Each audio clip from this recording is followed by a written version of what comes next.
ಮೈಸೂರು ಅರಮನೆಯ ಮುಂಭಾಗ ಘನಘೋರ ಘಟನೆ ನಡೆದಿದೆ. ಇವತ್ತು ರಾತ್ರಿ 8:45ಕ್ಕೆ ನಡೆದಿರುವಂತಹ ಘಟನೆ ಇದು. ಹೇಳಿ ಕೇಳಿ ಇವತ್ತು ಕ್ರಿಸ್ಮಸ್ ಬೇರೆ, ರಜೆ ಇರುತ್ತೆ. ಹಾಗಾಗಿ ಪ್ರವಾಸಿಗರ ಸಂಖ್ಯೆ ಕೂಡ ಜಾಸ್ತಿ ಇತ್ತು. ಜನನಿಬಿಡ ಪ್ರದೇಶದಲ್ಲೇ ನೈಟ್ರೋಜನ್ ಗ್ಯಾಸ್ ಬ್ಲಾಸ್ಟ್ ಆಗಿದೆ. ಆ ಸಿಲಿಂಡರ್ ಏನಿರುತ್ತೆ, ಮೈಸೂರಿನಲ್ಲಿ ಈ ಒಂದು ಘಟನೆ ನಡೆದಿರೋದು. ಅದು ಅರಮನೆ ಮುಂಭಾಗದಲ್ಲೇ ಇಬ್ಬರು ಸಾವನ್ನಪ್ಪಿದ್ದಾರೆ, ದುರ್ಮರಣಕ್ಕೀಡಾಗಿದ್ದಾರೆ. ಹೆಚ್ಚು ಕಡಿಮೆ 8:45 ಸುಮಾರಿಗೆ ನಡೆದಿರುವಂತಹ ಘಟನೆ ಇದು. ಸಹಜವಾಗಿ ನೀವು ಮೈಸೂರು ಅರಮನೆ ಮುಂಭಾಗದಲ್ಲಿ ಹೇಳಿ ಕೇಳಿ ಬೇರೆ ಬೇರೆ ಭಾಗದಿಂದ ಎಲ್ಲ ಬರ್ತಾ ಇರ್ತಾರೆ. ಕಾರಣ ಮೈಸೂರಿನಲ್ಲಿರುವಂಥ ಅರಮನೆಯನ್ನು ನೋಡಬೇಕು, ಅದರಲ್ಲೂ ಇವತ್ತು ಕ್ರಿಸ್ಮಸ್ ರಜೆ ಬೇರೆ.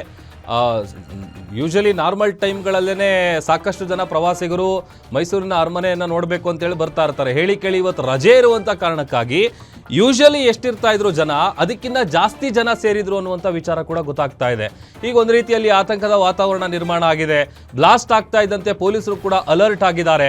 ಆಮೇಲೆ ಈಗ ಅಲ್ಲಿ ಈ ಘಟನೆಯಿಂದಾಗಿ ಗಾಯಗೊಂಡಿರುವಂತಹವರ ಸ್ಥಿತಿ ಏನಿದೆ ಅದು ಬಹಳ ಚಿಂತಾಜನಕವಾಗಿದೆ ಅನ್ನುವಂಥ ವಿಚಾರ ಕೂಡ ಗೊತ್ತಾಗ್ತಾ ಇದೆ.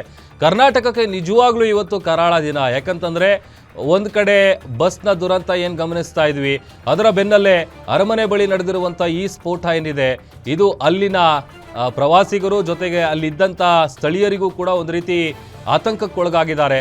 ಒಂದು ರೀತಿಯಾದಂಥ ವಾತಾವರಣ ನಿರ್ಮಾಣ ಆಗಿದೆ.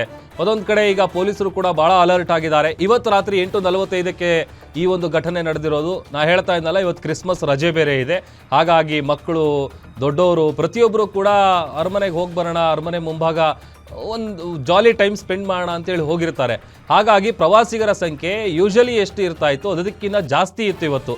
ಜನನಿಬಿಡ ಪ್ರದೇಶದಲ್ಲಿ ನೈಟ್ರೋಜನ್ ಗ್ಯಾಸ್ ಸಿಲಿಂಡರ್ ಏನಿದೆ ಅದು ಬ್ಲಾಸ್ಟ್ ಆಗಿದೆ. ಸ್ಫೋಟದ ತೀವ್ರತೆ ಹೇಗಿತ್ತು ಅಂತ ಅಂದರೆ ಆ ದೇಹಗಳೇ ಹೇಳ್ತಾ ಇದೆ ಅದರ ತೀವ್ರತೆ ಹೇಗಿತ್ತು ಅಂತ.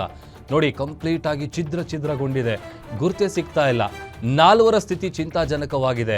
ಮತ್ತೊಂದಷ್ಟು ಜನ ಮಕ್ಕಳು ಪ್ರಜ್ಞೆ ತಪ್ಪಿದ್ದಾರೆ, ಅನ್ಕಾನ್ಷಿಯಸ್ ಆಗಿದ್ದಾರೆ ಅನ್ನುವಂಥ ವಿಚಾರ ಕೂಡ ಗೊತ್ತಾಗ್ತಾ ಇದೆ. ಅಲ್ಲಿದ್ದವ್ರಿಗೂ ಕೂಡ ಸಡನ್ ಆಗಿ ಏನಾಗ್ತಾ ಇದೆ ಅನ್ನುವಂಥದ್ದು ಗೊತ್ತಾಗಲಿಲ್ಲ.